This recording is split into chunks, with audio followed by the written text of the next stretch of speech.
बिस्मिल्लाहिर्रहमानिर्रहीम, अस्सलाम वालेकुम। पाकिस्तानियों की आवाज के साथ मैं हूं अहमद बिलाल। हेडलाइंस आप जान चुके हैं।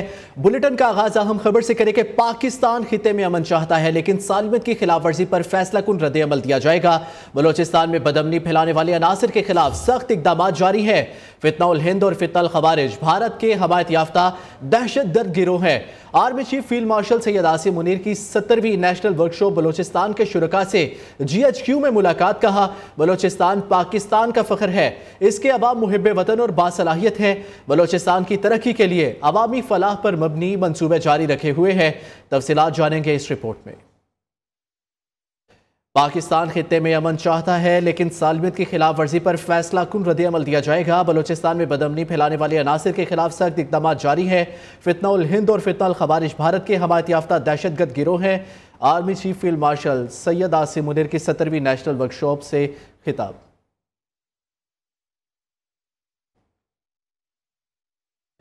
बराह रास्त ये चलते हैं कराची, जहां गवर्नर सिंध कामरान टिसौरी और मोहसिन नकवी प्रेस कॉन्फ्रेंस कर रही है। एक बड़ा ऑपरेशन है पाकिस्तान में, तो उसकी भी ये सरबराही कर रहे हैं और मुतमईन कर रहे हैं सारी सियासी पार्टियों को भी, और दहशतगर्दों से मुकाबला भी कर रहे हैं। और हालिया दिनों में आपने देखा होगा कि वज़ीर दाखिला भी हैं माशाअल्लाह, और हमारे क्रिकेट बोर्ड के चेयरमैन भी हैं, और I think chairman Asia board के भी हैं, क्रिकेट काउंसिल के। और आपने देखा कि जब ये ग्राउंड में खड़े थे और इंडियन टीम जो है वो ट्रॉफी ले नहीं रही थी, इन्होंने भी सब्र का मुजाहरा किया, खड़े रहे, क्योंकि वो तो चाहते थे कि शायद जब ये हट जाएंगे तो हम किसी और से ले लेंगे। लेकिन उनको ये नहीं पता था कि हमारा जो चेयरमैन है वो वज़ीर दाखिला भी है, और उसने टीम को भी फिर बाद में थोड़ा दहशतगर्दों की तरह हैंडल किया कि वो ट्रॉफी गाड़ी में रख के साथ ले आए। अब पूरा इंडिया ट्रॉफी के पीछे भाग रहा है। तो इनका ये रूप भी है जो इन्होंने बड़े अच्छे से हैंडल किया है। लेकिन मेरी आपसे एक दरख्वास्त है कि जो हमारी अपनी टीम है उसे भी आप बताएं कि आप वज़ीर दाखिला भी हैं। अपनी टीम उसे भी आप बताएं कि आप वज़ीर दाखिला, थोड़ा सा उनके साथ भी वज़ीर दाखिला बने। शायद उनको नहीं पता चल रहा है, क्योंकि अगर जब आप थोड़ा सा उनके साथ भी वज़ीर दाखिला बनेंगे तो फिर टीम जो है वो बेहतरीन खेलेगी। मैं आपका शुक्रिया अदा करता हूँ। देखें, शहबाज शरीफ साहब की स्पीड मशहूर थी, है या नहीं? लेकिन अगर शहबाज शरीफ साहब ये कहें कि मुझसे ज़्यादा मोहसिन स्पीड है, तो इसका मतलब कोई तो मेरिट है, और वो नज़र भी आ रही है। केयर टेकर वज़ीर आला हों पंजाब के या वज़ीर दाखिला हों, उन्होंने बेहतरीन काम किया है।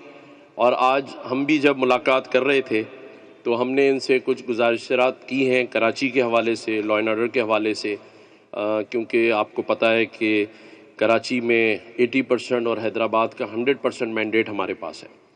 और मैं अपनी पार्टी की तरफ से गवर्नर हूँ, 2 वफाकी वज़ीर हैं, तो जो हमारे पास इश्यूज़ होते हैं उसके लिए भी हम इनको ज़हमत देते हैं। और मैं इनका शुक्रिया अदा करता हूँ कि जब भी कराची आते हैं गवर्नर हाउस ज़रूर आते हैं और हमारी बात सुनते हैं और उसका हल भी निकालते हैं।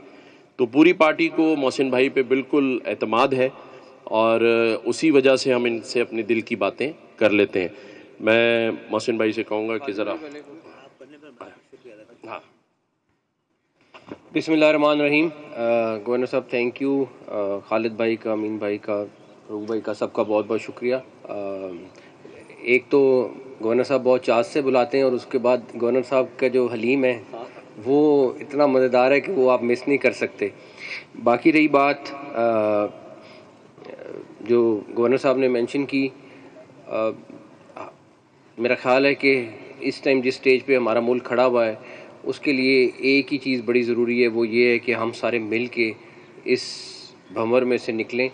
अल्लाह का शुक्र है प्राइम मिनिस्टर साहब और फील्ड मार्शल दोनों इस अंत तक मेहनत से लगे हुए हैं, और आपने देख लिया किस किस फ्रंट में किस किस तरीके से कामयाबी हो रही है। अल्लाह ताला हमें आगे भी कामयाबी देंगे, उम्मीद है। लेकिन उस कामयाबी के लिए बहुत ज़रूरी है कि हम अपने मुल्क में इकट्ठे रहें, और इसमें मेरा ख़्याल है कि MQM का रोल बहुत ज़्यादा है और बहुत पॉजिटिव रोल है कि हमेशा चाहे जो भी सिचुएशन है ये इकट्ठे रहें। छोटी मोटी बातें चलती रहती हैं, वो वक्त के साथ साथ दूर हो जाती हैं, लेकिन इकट्ठे रहने में ही हम सबकी कामयाबी है।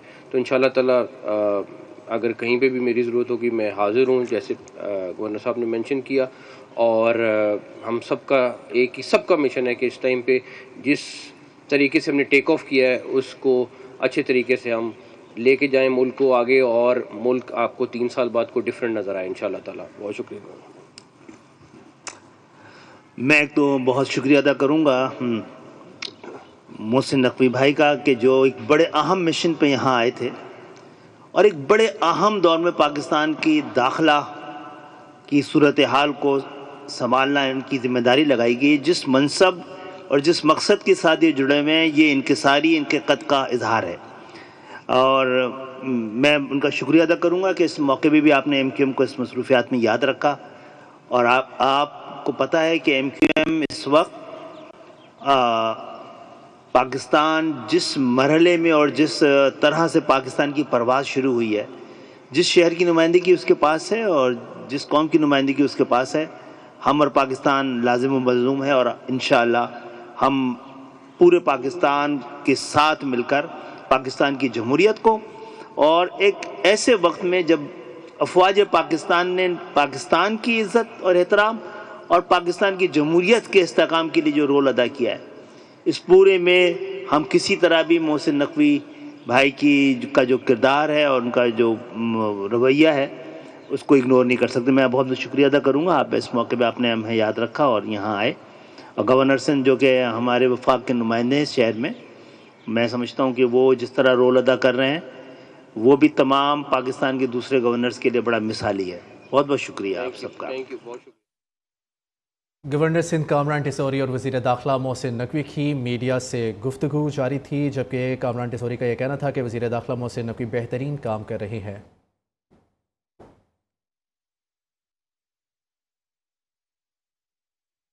पाबंदी लगाने जा रहा है और इस हवाले से ही आप आज इस कराची का दौरा कर रहे हैं, मुख्तलिफ लोगों से आप मिले हैं। और दूसरी जानिब आज आप कराची में घूमते भी रहे हैं, कराची का हाल भी आपने देखा होगा। आपने पीपल्स पार्टी और नून लीग की मसलत कराने में अपना किरदार अदा किया। जो इस वक्त सूबे के अंदर PIDCL के तहत काम होने हैं वो रुके हुए हैं। क्या आप पीपल्स पार्टी से इस हवाले से भी बात करेंगे कि उनको होने दिया जाए और काम शुरू हो ताकि कराची के लोग भी जो सफ़र कर रहे हैं वो ना कर सकें? पहली बात कि मेरे मुफ्ती मुनीब साहब के साथ आज बड़ी तफसील के साथ मुलाकात हुई और उसके बाद बाकी दीनी रहनुमाओं के साथ भी। और प्रॉब्लम ये है कि सोशल मीडिया पे ऐसी परसेप्शन बनाई जा रही थी जैसे कि किसी एक मखसूस सेक्ट के ख़िलाफ़ फेडरल गवर्नमेंट कार्रवाई कर रही है और किसी एक सेक्ट के ख़िलाफ़ इतना एक्शन लिया जा रहा है जो कि हकीकत में बिल्कुल गलत है। हाँ, जो कोई जत्था वेपन्स के साथ कहीं पे भी होगा, चाहे वो किसी भी सूबे में हो, उनके ऊपर ज़रूर एक्शन होगा और उसमें मेरे ख़्याल है किसी किस्म की किसी को कोई गलतफहमी नहीं होनी चाहिए। लेकिन अदरवाइज़ हम तमाम अपने उलमा कराम का एहतराम करते हैं और आप सबको पता है कि पाकिस्तान इस्लाम के नाम पे बना हुआ है और हम उनको सबको सपोर्ट करते हैं और इंशाल्लाह करते रहेंगे। हाँ, जो वेपन के साथ आएगा उसको किसी सूरत भी हम इजाज़त नहीं देंगे कि वो ऑपरेट कर सकें।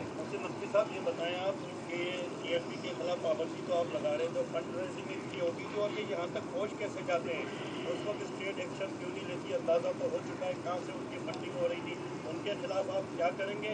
और कच्चे के डाकू तो सरेंडर कर रहे हैं, पक्के के डाकुओं का आप क्या करेंगे? जहाँ तक रही बात फंड रेजिंग वाले लोग जो उनकी मदद करते थे, आपको अगले चंद दिनों में ख़ुद पता चल जाएगा कि क्या हो रहा है। और जहाँ तक डाकुओं की ताल्लुक़ है, मेरा ख्याल है कि सूबाई गवर्नमेंट उसको हैंडल कर रही है और उम्मीद है इंशाल्लाह ताला आप उधर भी अच्छी चीज़ देखेंगे, वो लगे हुए इंशाल्लाह। आखिरी हाँ,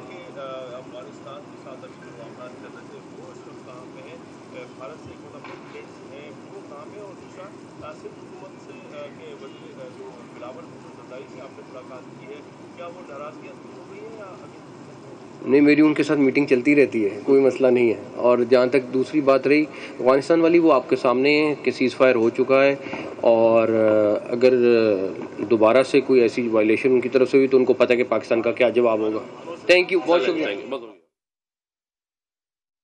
वज़ीर दाखिला मोहसिन नकवी मीडिया से गुफ्तगू कर रहे थे। उनका कहना था मौजूदा हालात तकाजा करते हैं कि सब मुत्तहिद रहे। Welcome back. बात करें वज़ीर मुमलिकत दाखिला तलाल चौधरी ने वज़ीर आला खैबर पख्तूनख्वा सुहेल अफरीदी को बुज़दार सानी करार दे दिया। कहते हैं खैबर पख्तूनख्वा में सुहेल बुज़दार को सोचे समझे मंसूबे के तहत वज़ीर आला लगाया गया। कम अकल और बचकाना सोच की क़यादत का मुल्क मुतहम्मिल नहीं हो सकता। दहशत गर्दी के खिलाफ जंग पूरे पाकिस्तान की है। वज़ीर आला बदलने से यह जंग नहीं रुकेगी, सोच बदलना होगी। वज़ीर मुमलिकत दाखिला तलाल चौधरी की न्यूज़ कॉन्फ्रेंस। कहा वज़ीर आला खैबर पख्तूनख्वा दहशत गर्दी के खिलाफ जंग में गैर संजीदा नजर आते हैं। विफाक ने KP पुलिस को दहशत गर्दी के खिलाफ जंग के लिए गाड़ियां फराहम की थी, जिसको खैबर पख्तूनख्वा हुकूमत ने लेने से इनकार कर दिया। गजा के लिए मार्च करने वालों का एक भी मुतालबा गजा से मुतल्लिक नहीं था। जितनी ब्रांडेड घड़ियां उनके घर से मिली, इतनी तोशाखाना में भी नहीं है। TLP क़यादत के 100 बैंक अकाउंट्स की निशानदही हुई है। ये लोग बैंकों से करोड़ों रुपए सूद की मद में सालाना वसूल कर रहे हैं। ये गाड़ियां KP को उस 600 अरब में से अपने अफसरान को देनी चाहिए थी, जो कि वफाक ने उन्हें दहशत गर्दी की जंग लड़ने के लिए 1.5 दहाई में दिया है। कितनी अफसोस की बात है कि खलूस से, दिल से और पेट काट के वफाकी हुकूमत के उस बजट से जो गाड़ियां और साजो सामान KP के उन बहादुर अफसरान और जवानों के लिए दिया गया, वो सियासत की नजर कर दिया आपने। दहशत गर्दों के खिलाफ आप लड़ना ही नहीं चाहते। आपके अंदर खौफ है, आपके पॉलिटिकल मोटिव्स हैं। आप इस जंग को इसलिए नहीं लड़ रहे कि इससे रियासत ब्लैकमेल किया जा सकता है। साद रिजवी आज नहीं तो कल कानून की गिरफ्त में होंगे। TLP की 330 मसाजिद पर हुकूमत ने कंट्रोल कर लिया है। किसी मस्जिद को मस्मार किया जा रहा, ना कोई कब्र कहीं और मुंतकिल होगी। 223 मदारिस का भी मुकम्मल रिकॉर्ड जमा कर लिया है। 6 मदारिस हुकूमत ज़मीन पर बने हुए हैं। TLP को 3800 अफराद फंडिंग करते हैं। तमाम फाइनेंसर्स के अकाउंट बंद कर दिए गए हैं। साद रिजवी के घर से 1 किलो 920 ग्राम सोना, 889 ग्राम चांदी, 69 कीमती घड़ियां बरामद हुई। वज़ीर इत्तलात पंजाब उस्मा बुखारी की प्रेस कॉन्फ्रेंस कहती है मुरीदके में खून का दरिया बहाने की कहानी बनाई गई। पुरतशद्दुद एहतजाज में 3 शहरी जाबहक, 18 पुलिस एहलकारों समेत 48 जख्मी हुए। 8 पुलिस गाड़ियों को जलाया गया। तहरीक फसाद और दहशत गर्द एक ही सिक्के के 2 रुख हैं।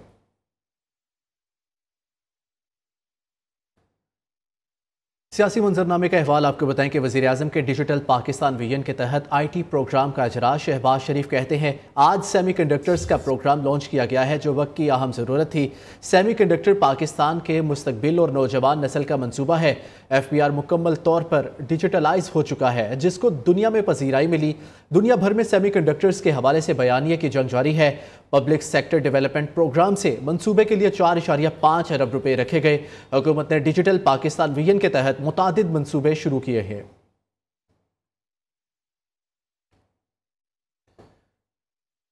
नून लीग का आज़ाद कश्मीर हुकूमत से अलहदगी के अपने ही पार्टी रहनुमा के बयान से लाताल्लुकी का ऐलान। ज़राए के मुताबिक नून लीग ने सदर मुस्लिम लीग नून आज़ाद कश्मीर शाह गुलाम कादिर के बयान को गैर ज़रूरी करार दे दिया।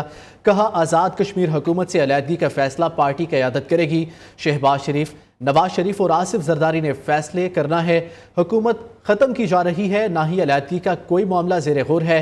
सदर नून लीग आज़ाद कश्मीर शाह गुलाम कादिर ने पीपल्स पार्टी की नई हुकूमत का हिस्सा ना बनने का ऐलान किया था।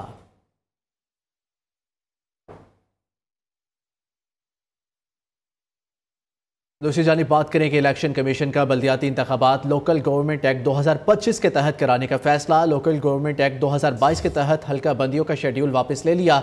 पंजाब के बल्दियाती इलेक्शंस नए कानून पर होंगे।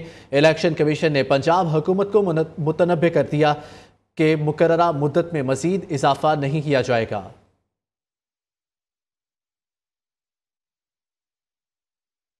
सीनियर वजीर सिंध शर्जील मेमन ने विफाक की जानिब से गंदम खरीदारी का मैकेनिज्म पीपल्स पार्टी के मुतालबात और असूली मौक़िफ़ का नतीजा करार दे दिया। कहते हैं पीपल्स पार्टी हमेशा किसानों के मफादात के तहफ़्फ़ुज़ और ज़राअत की तरक्की के लिए आवाज़ उठाती रही है। हुकूमत ने गंदम की अमदादी कीमत का ऐलान करके किसानों और पीपल्स पार्टी के एतमाद को बहाल किया है। इससे न सिर्फ किसानों को फ़ायदा होगा बल्कि गंदम की पैदावार में इजाफा भी होगा। शर्जील मेमन ने कहा सिंध हुकूमत ने दिसंबर 2024 से नाफिज होने वाले एग्रीकल्चरल इनकम टैक्स का नफाज जून 2025 तक मौखर किया ताकि काश्तकारों को सहूलत मिले। पंजाब हुकूमत का सोशल मीडिया पर प्रोपेगेंडे के तोड़ और अवामी फलाह के मनसूबों की आवाम तक रसाई यकीनी बनाने के लिए अहम कदम। ऑफिशियल यूट्यूब चैनल बना लिया। सूबाई वज़ीर इत्तलात उस्मा बुखारी की ज़ेर निगरानी बनाए गए ऑफिशियल चैनल की धूम। चंद ही दिनों में 1 करोड़ 20 लाख से ज़ायद लोगों ने विजिट किया। तफसीलात इस रिपोर्ट में। आपके ऑफिशियल यूट्यूब चैनल के साथ मैं आपकी खिदमत में हाजिर हूँ।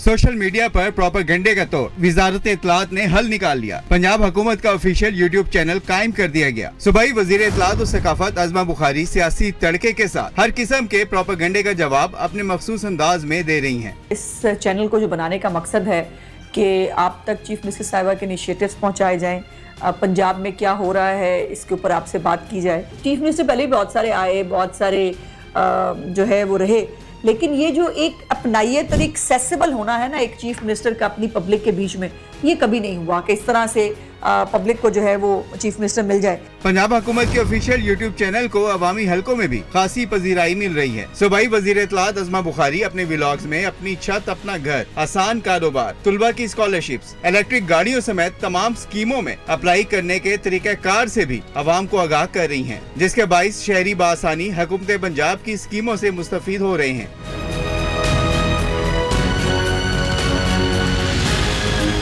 वजारत इत्तलात की जानिब से एक हेल्पलाइन भी कायम की गई है, जिसके जरिए पंजाब हुकूमत की किसी भी स्कीम से मुतालिक कोई भी सवाल पूछा जा सकता है, जिसका जवाब उस्मा बुखारी इतवार के रोज अपने व्लॉग में देती हैं। इस इक़दाम से जहां मुस्तनद मालूमात तक रसाई का अमल आसान हुआ है, वहीं उन सवालात के जवाब भी मिल रहे हैं जो इससे कबल आम आदमी की दस्तरस से बाहर थे। Welcome back. अफसोसनाक खबर दे, खैरपुर में 6 अफराद की लाशें मिलने का यह वाक़या। पुलिस के मुताबिक बीवी ने शोहर और 4 बच्चों को नींद आवर गोलियां खिलाई और फायरिंग करके कत्ल कर दिया। मुलजिमा ने वारदात के बाद खुद को भी गोली मार ली। मुलजिमा ने शोहर और बच्चों को कत्ल करने के बाद ससुरालियों को भी इत्तला दी। पुलिस ने कत्ल में इस्तेमाल होने वाला पिस्तौल तहवील में ले लिया। लाशों को पोस्टमार्टम के लिए अस्पताल मुंतकिल कर दिया गया। दूसरी जानिब सिंध में कच्चे के डाकुओं के हवाले से सरेंडर स्कीम का आगाज़। महकमा दाखिला सिंध के जारी करदा इश्तिहार के मुताबिक पहले मरहले में 50 डाकू हथियार डालने को तैयार है। हथियार डालने वाले डाकुओं की सरों की कीमत भी मुकर्रर थी। सखर और लाड़काना डिवीजन में कच्चे के डाकू सरेंडर करेंगे। हथियार डालने वाले डाकुओं को कौमी धारे में शामिल करेंगे।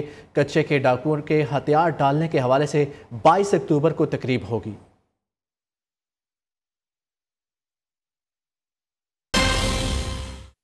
एशिया कप ट्रॉफी एक बार फिर खबरों की जीनत बन गई। ज़राए के मुताबिक ट्रॉफी देने की तकरीब नवंबर के पहले हफ्ते में दुबई में मुनाकिद की जाएगी। मोहसिन नकवी ने BCCI के ख़त के जवाब में कहा, एशिया कप ट्रॉफी देने से कभी इनकार नहीं किया गया। भारतीय बोर्ड ओहदेदार किसी एक खिलाड़ी के साथ आकर तकरीब में ट्रॉफी वसूल कर सकते हैं। इस बुलेटिन से अब तक के लिए इतना ही। देखते रहिए नियो पाकिस्तानियों की आवाज़।